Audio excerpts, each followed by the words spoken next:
Oh, another day, another super hard frost. I mean, it's like this almost every day now.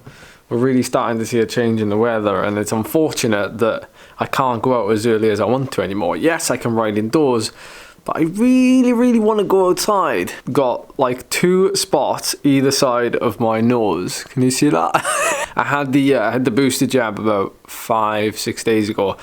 Long story short, I had to take like 3 days off because I felt really rough for like one day. When I say really rough, I was just fatigued.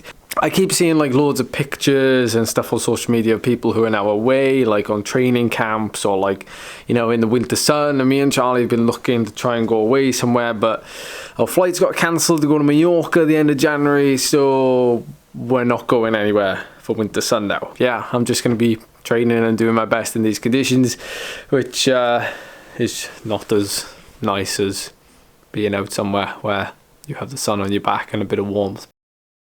Alright, you'll have to forgive the mess for a minute, and yes, even though it is below freezing outside, I am wearing shorts. Okay, a couple of things to update you on, but I'm not going to go into detail. I just want to show you briefly. One of the last pairs of white in my size, 42. I know, they are like tiny, aren't they?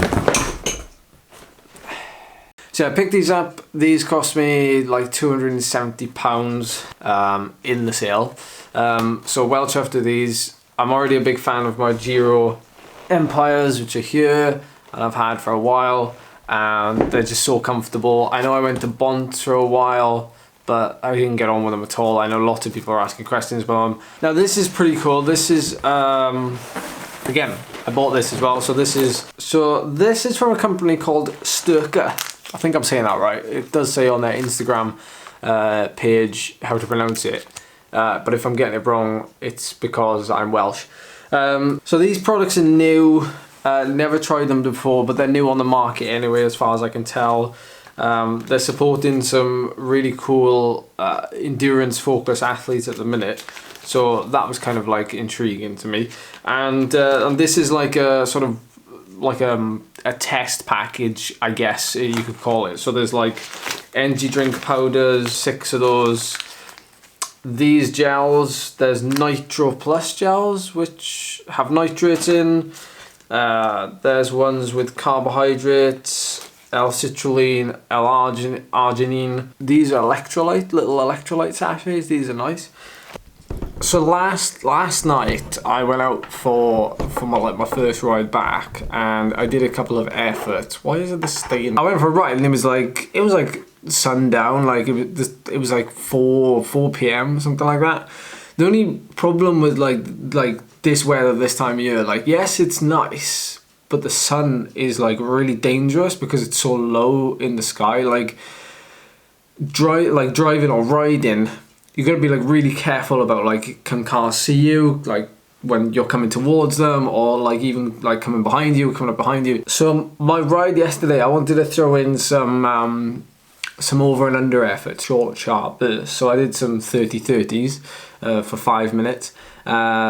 Virtually like not riding the power, just 30 seconds hard, 30 seconds with no power. But I realised very quickly that because of like having 3 days off after the booster, and I'd freshened up and all, like I had good legs last weekend when I did the FRR race on Zwift.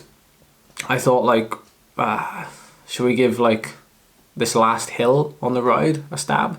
So it's not exactly a minute in length, and it's really difficult to get onto this hill because like where it is, like it's one of the last hills on the route. So you kind of like, you come down this hill, you've got a sharp left to come round the corner here, and then the hill starts and it comes round and it basically finishes at the top onto this main road. So I didn't actually like give it full beans for like the whole segment. So I waited for it to straighten out and then I went for it. So I think I did 620 watts for 50 seconds, 53 seconds, which is like near as makes no difference like what I would normally do like in pretty decent shape.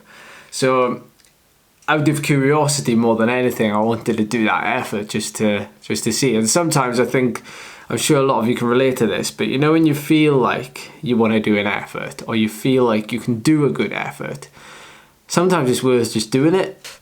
I have a feeling I've made my coffee too strong today, and the mug is also massive, so I don't know if I should go on my ride straight after this or wait until this evening.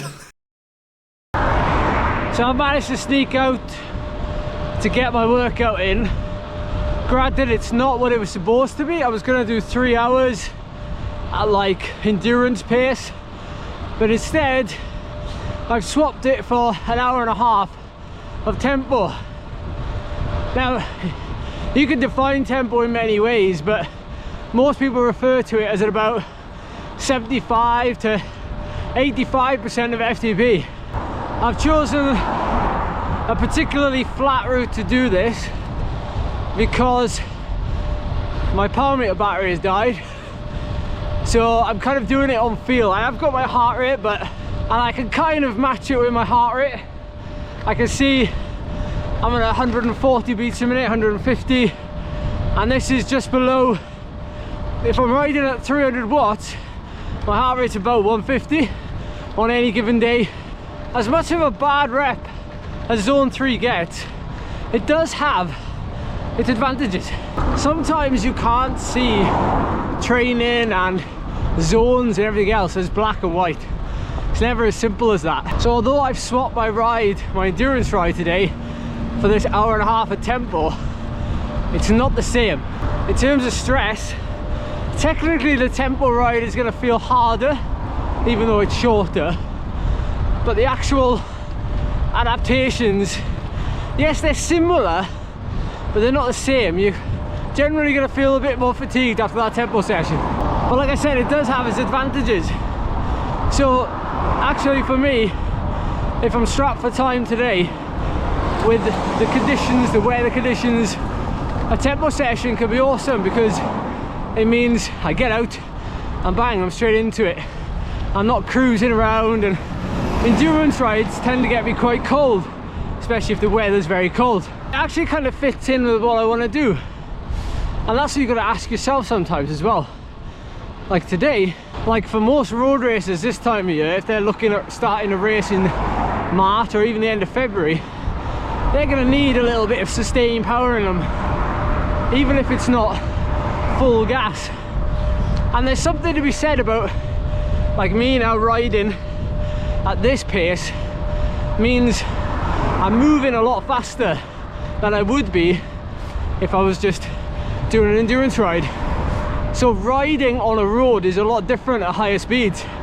You have to read the road quicker, you have to go around corners quicker, you have to dodge portals or bunny up them quicker.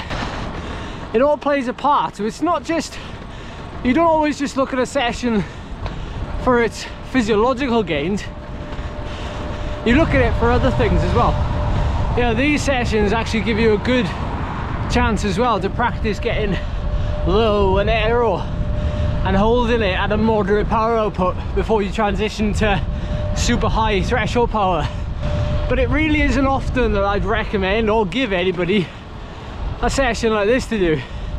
But I would say, if you do have to do 4 hours or something in the cold UK weather, and you don't fancy doing it indoors on a turbo for 4 hours, if you just do it every so often and don't make a habit of it, like do it when it has to be done, you know, whether you're low on motivation or whether you know you can't get out, you haven't got the time, like try and make the most of that time. And also, like I said, use it to your advantage by practicing getting aero or attempting to ride a slightly higher cadence for the tempo block before you get used to riding a higher cadence, or riding a high cadence over the tempo block if you're someone like me who likes to sort of find one gear and sit in it. It gives you something else to do. So I hope you enjoyed this video. Thank you so much for watching. Remember to like and subscribe. I'll see you soon.